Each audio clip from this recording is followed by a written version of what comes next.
Alors, le sujet d'aujourd'hui, il est pas simple. Il est pas simple parce que le gros hacking, c'est un sujet qui est très à la mode et qui, du coup, entraîne pas mal de biais. Il y a des intérêts autour de ce sujet-là et ça va pas forcément plaire à tout le monde. L'autre sujet, c'est que le gros hacking, il a surtout été beaucoup utilisé par des influenceurs sur les réseaux sociaux. En tout cas, des gens qui ont une certaine influence sur les réseaux sociaux. Ça encourage pas vraiment à la nuance puisque, du coup, c'est leur gagne-pain. Ils ne peuvent en dire que du bien. J'ai un problème avec la manière dont on pousse le gros hacking et j'ai d'autant plus de problèmes à en parler que, en réalité, je dois faire partie du problème puisqu'on est souvent nous-mêmes identifiés chez Celle-ci comme étant des gros hackers. Donc moi, ce que je vous propose, c'est que pour ceux qui n'ont pas peur de la nuance, restez jusqu'au bout, commentez, likez, débattez du sujet. Et puis pour les autres, abonnez-vous quand même, comme ça vous pourrez dire que nos vidéos sont nulles. #nuance. Donc, il n'y a pas vraiment de définition officielle du gros hacking. L'imaginaire collectif autour du gros hacking, c'est on va mettre en place des techniques de guérilla marketing, des techniques qui vont coûter peu cher, qu'on peut très vite déployer et qui vont donner un maximum de résultats. Donc, c'est assez séduisant. En gros, c'est de la magie, on fait un truc, ça a un max d'impact et c'est pas cher. Ouh, génial. Moi, j'ai tendance à préférer une définition qui est plus proche de celle qu'on pourrait donner au gros marketing en général. Donc, déjà, vous voyez qu'on change un terme, c'est plus hacking, c'est marketing. Une démarche marketing qui vise à systématiquement mesurer l'impact de tout ce qu'on fait en marketing. L'idée, c'est de se dire, voilà, je fais quelque chose, je dois pouvoir mesurer son efficacité pour savoir si oui ou non ça fonctionne. L'itération et le challenge, c'est-à-dire que c'est pas parce qu'on fait quelque chose et qu'on a toujours fait quelque chose qu'on doit continuer à le faire. Un bon gros marketeur, il va toujours remettre en question les pratiques de l'entreprise et tester des choses pour améliorer ce qui peut l'être. Alors parfois ça marchera pas, parfois ça s'améliorera pas, mais l'idée c'est qu'on challenge, on reste pas sur nos acquis. Et j'aurais tendance à enrichir cette définition avec une approche non cloisonnée du marketing. De plus en plus, je pense que les bons marketeurs vont avoir, on parle de T-shaped marketer, mais il faut avoir des connaissances assez générales dans le marketing, à la fois sur le référencement naturel, sur l'ADS, sur les réseaux sociaux, sur comment créer une communauté, comment l'animer, sur le branding, sur des choses comme ça. Et je pense que ça, c'est quand même assez intrinsèque à la culture du gros marketing. Il faut avoir une vision d'ensemble du marketing et en réalité pas que du marketing. Là où ça commence à me poser problème, et on va pouvoir y rentrer plus en détail juste après, c'est que quand je définis le gros marketing, finalement, c'est juste du bon marketing. Et c'est ça pour moi le gros problème, c'est que au final, ce n'est que du marketing, c'est pas de la magie.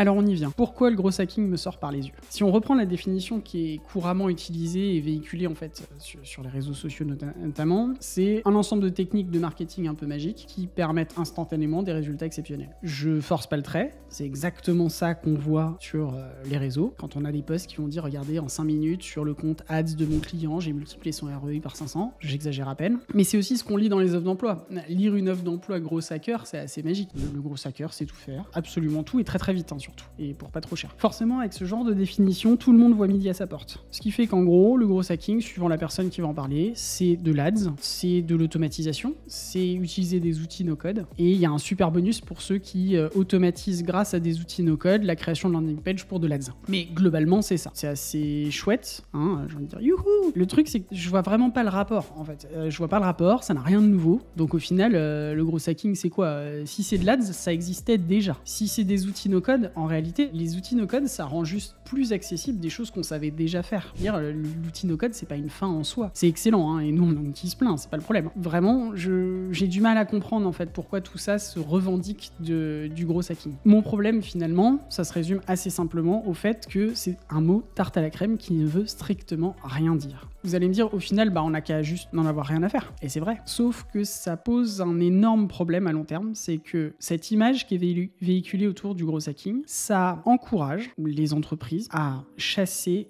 constamment les résultats court terme. Et c'est là qu'il y a un problème, parce qu'en réalité, à faire ça, elles se rendent pas compte qu'elles sont en train de se suicider à petit feu. Vous ne pouvez pas monter une boîte qui fonctionne en ne faisant que des opérations court terme et en ne chassant que des rendements exceptionnels. Si vous faites ça, vous allez avoir des problèmes. Il y a une particularité en plus de souvent les hacks, en tout cas les plus pointus, vont exploiter dans l'ensemble des failles. C'est par exemple tout ce qui a été fait sur l'automatisation de la prospection sur LinkedIn. Pour beaucoup de personnes, c'est du gros hacking. Ça marche pas, c'est pas le débat ici. Quand c'est bien fait, comme toute chose, ça peut fonctionner. Le fait est que ça exploite une faille qui est que LinkedIn n'arrive pas à identifier ces automatisations de manière systématique. Mais LinkedIn interdit bel et bien cet usage. Si vous construisez une stratégie d'acquisition sur quelque chose qui du jour au lendemain peut sauter, vous avez un problème. Et c'est ça le problème finalement avec le gros hacking. Des fois, c'est bien aussi d'aller un peu plus lentement, mais d'avoir quelque chose de plus solide. Vous comprenez ce qui finalement me pose problème avec le gros hacking. Moi, ce que j'aimerais que vous reteniez du gros hacking, parce qu'il y a des choses intéressantes. Si vous voulez être bon en marketing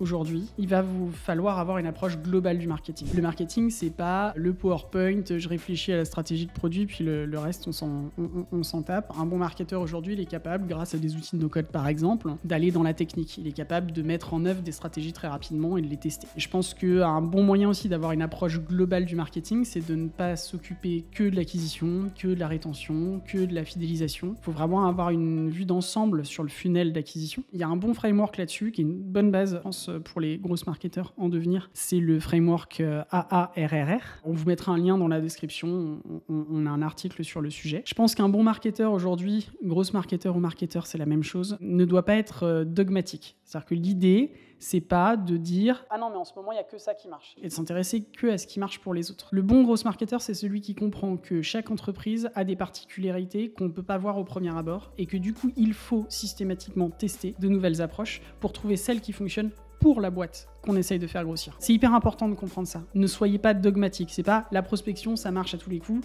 ou la prospection, ça marche jamais. C'est pas le SEO, ça marche à tous les coups, ou le SEO, ça marche jamais. Il y a une logique globale à avoir, et la logique globale, ce n'est pas qu'est-ce qui marche, mais plutôt je vais tester jusqu'à trouver ce qui fonctionne pour l'entreprise que j'essaye de faire croître. Donc ça, c'est important aussi. Et le dernier point, c'est, voilà, un bon marketeur aujourd'hui, il n'accepte pas l'excuse de la technique. C'est pas parce que c'est technique, ou que parce qu'il n'est pas développeur, ou qu'il n'a pas les outils, qu'il doit pas tester quelque chose. Il doit trouver les moyens aujourd'hui de pouvoir tester toutes ses idées. Aujourd'hui, c'est possible. Il n'y a pas d'excuses. Il y a tellement d'outils qui permettent de faire l'automatisation, que ce soit Zapier par exemple ou Make, permettent des choses merveilleuses. Vous avez des outils comme Webflow qui permettent de faire des sites web incroyables même sans coder. Je dis pas que c'est facile, je dis que c'est possible. Vous avez même Bubble.io qui va vous permettre là d'aller un peu plus loin, de faire des applications web. Vous avez vraiment plein de choses. Pour les landing pages, vous avez des outils comme Unbounce. N'importe qui peut utiliser Unbounce. N'acceptez pas la contrainte technique en tant que marketeur. On a les outils aujourd'hui pour pouvoir tester toutes nos idées,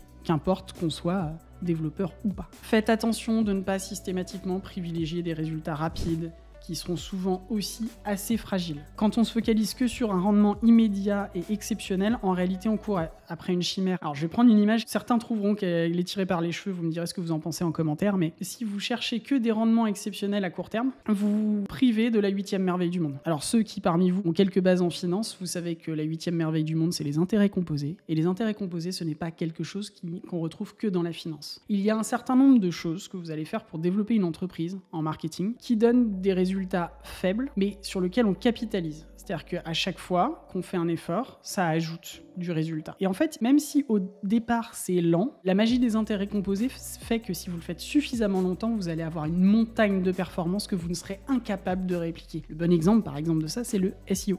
Le SEO fonctionne comme ça. Le SEO, c'est la magie des intérêts composés. Mais c'est aussi vrai d'autres choses. Par exemple, quelque chose sur lequel les entreprises sous-investissent, c'est l'efficacité de leur processus de vente. Soi-disant, le talent des commerciaux suffit. C'est pas vrai. Si vous êtes juste un peu plus efficace à chaque nouveau processus de vente, que vous enrichissez au fur et à mesure votre processus de vente et qu'il est bien pensé, je peux vous assurer que niveau rendement, dans 2 ans, vous n'avez aucune idée de la performance que vous allez récupérer. Donc le problème du gros hacking, c'est que si on se concentre sur cette définition véhiculée, qui est beaucoup de résultats très rapidement pas chers, en réalité vous vous coupez de tout ce qui fera que votre entreprise sera infiniment plus grosse et plus puissante dans quelques années. Donc faites attention à ça, ne succombez pas au sucre rapide, investissez dans votre marketing, soyez pragmatique dans vos investissements, ne croyez pas en la magie. Personne ne met en 10 minutes fois 500 ROI sur un compte Google Ads. Personne, c'est pas vrai. Donc voilà pour ce sujet du gros hacking. J'espère qu'aucun gros hacker ne m'en voudra. Je vous rappelle, je fais partie du problème. Si vous avez apprécié la vidéo, n'hésitez pas à mettre un petit pouce bleu, à vous abonner, à partager la vidéo, ça nous aide beaucoup.